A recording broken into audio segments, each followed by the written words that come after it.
Shalom, horas bagi kita Bapak Ibu Saudara-saudari yang dikasihi oleh Tuhan Yesus Kristus dimanapun kita berada. Selamat pagi, salam sehat. Berjumpa kembali dengan saya dalam acara Jepek Alay Marco. Sebelum saya menyampaikan firman Tuhan, terlebih dahulu kita berdoa. Bapa di dalam surga, kami bersyukur buat kasih karunia Tuhan yang menyertai kami, sehingga kami beroleh kesehatan pada pagi hari ini. Kami mau bersekutu dengan firman-Mu. Berfirmanlah Engkau Tuhan, kami telah siap mendengarkan. Di dalam nama Tuhan Yesus Kristus kami berdoa. Amin. Bapak Ibu Saudara-saudari yang dikasihi oleh Tuhan Yesus Kristus, firman Tuhan yang ditetapkan untuk kita pada hari ini Sabtu tanggal 22 Mei 2021 yang tertulis dalam Nahum pasal yang pertama ayat yang ketiga, demikian bunyi firman Tuhan. Tuhan itu panjang sabar dan besar kuasa, tetapi Ia tidak sekali-kali membebaskan dari hukuman orang yang bersalah. Ia berjalan dalam puting beliung dan badai, dan awan adalah debu kakinya. Demikian bunyi firman Tuhan. Bapak Ibu Saudara-saudari yang dikasihi oleh Tuhan Yesus Kristus, sama seperti seorang anak kepada orang tuanya, di mana anaknya melawan kepada orang tuanya, tidak menuruti perintah orang tuanya, tetapi orang tuanya sabar mendidik, mengarahkan, menasihati supaya anak itu menjadi orang yang berguna. Sampai pada akhirnya dia berhasil.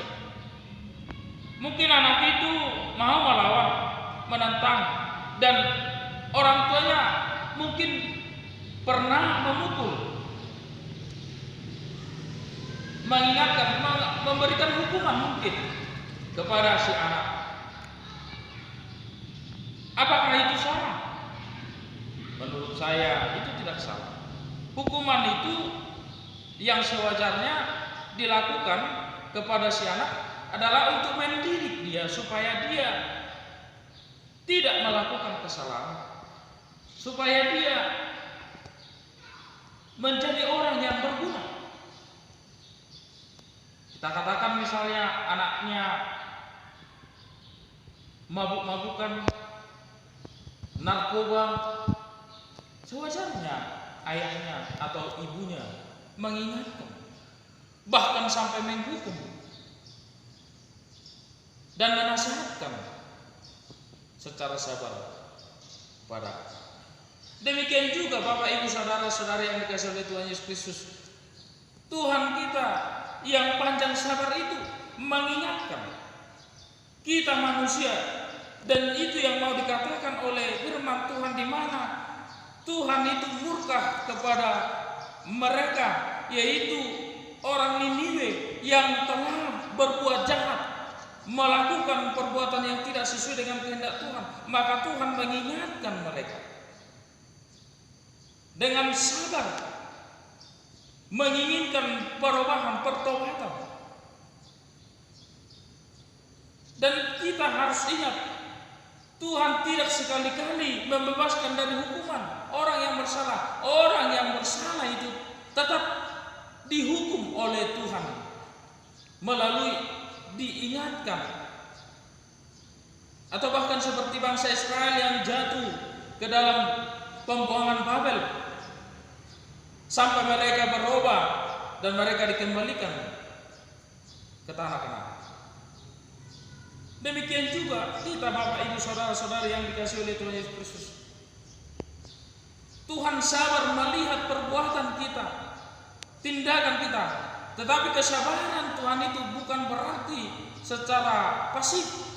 Kesabaran Tuhan itu aktif, dalam arti bahwa Tuhan itu tidak sekali-kali membebaskan kita dari hukuman atas kesalahan kita.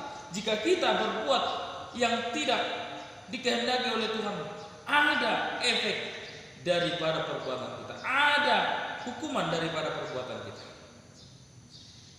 Misalnya seorang pembunuh melakukan pembunuhan, dia pasti kena hukuman.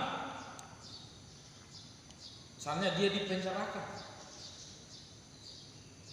Apakah itu salah? Dia dididik, dinasihati, dibentuk karakternya supaya berubah. Apakah itu salah? Itu tidak salah. Itu adalah hukuman untuk mendidik dia agar dia bertobat, berubah daripada perilaku. Dan kita mau lihat bahwa Tuhan itu adalah yang berkuasa. Dia mempunyai kuasa. Ia berjalan dalam puting beliung dan badai, dan awan adalah debu kakinya. Artinya bahwa Tuhan itu mempunyai kuasa atas alam semesta semuanya. Tidak perlu lagi kita ragu terhadap kuasa Tuhan itu. Dan kita mau mengakui tidak ada yang berkuasa daripada Tuhan. Kalau kita melawan Tuhan, kalau kita melakukan yang tidak sesuai dengan kehendak Tuhan, Tuhan itu juga seperti yang dikatakan dalam ayat 2, Tuhan itu adalah yang cemburu dan pembalas. Tuhan itu pembalas dan penuh kehangatan amarah. Tuhan itu pembalas kepada para lawannya dan pendendam kepada para musuhnya. Jikalau kita melawan Tuhan, melawan Taurat Tuhan, ingatlah bahwa Tuhan itu bercemburu dan akan membalaskan itu melalui hukuman kepada umat manusia.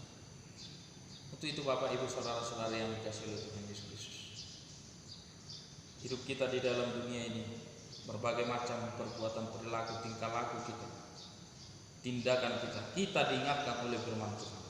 Marilah kita tinggalkan perilaku yang melawan Tuhan. Seperti yang dikatakan firman Tuhan, bukankah daripadamu muncul orang yang merancang kejahatan terhadap Tuhan? Janganlah kita rancang kejahatan. Mari tinggalkan perilaku yang tidak baik. Jangan sampai Tuhan murka kepada kita.